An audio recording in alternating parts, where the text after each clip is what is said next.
Pour la création des clients, des fournisseurs, des tiers, et l'insertion des données ou des coordonnées. Donc, tout simplement, il faut aller à comptabilité et gestion, base de données, client ou fournisseur. Donc, dans les clients, clic sur client. Et une fois la fiche s'ouvre,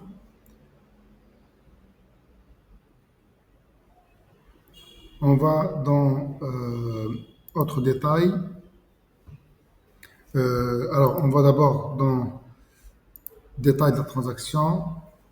Ici, on peut mettre le registre du commerce en premier, l'article d'imposition, le NIF, le numéro d'identification fiscale, et l'article d'imposition en tant que troisième coordonnée. Si on veut ajouter d'autres coordonnées comme le NIS ou l'agrément, on peut toujours aller dans autres détails et utiliser les 4 champs additionnels.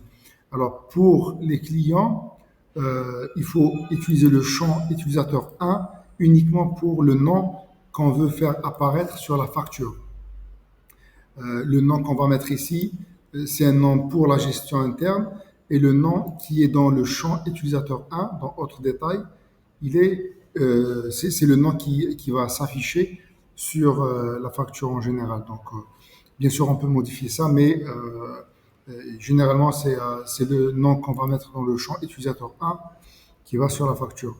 On peut donc utiliser les 3 autres champs pour ajouter des informations qu'on veut faire apparaître sur la facture, comme le NIS, l'agrément ou autre chose. Donc, dans détail de la transaction, les 3 champs qui sont là, donc registre de commerce, identifiant fiscal et article d'imposition.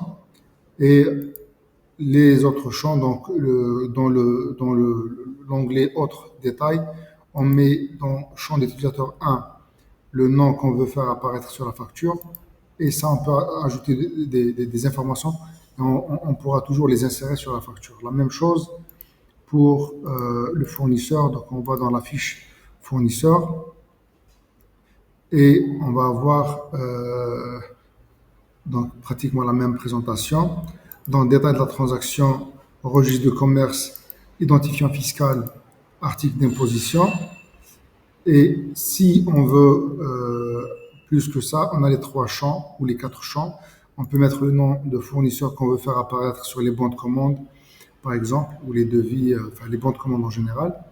Et les 2 ou les 3 autres champs qu'on peut utiliser pour d'autres informations, comme le NIS ou l'agrément ou autre chose. Voilà, donc c'est ça en résumé comment ça doit être renseigné.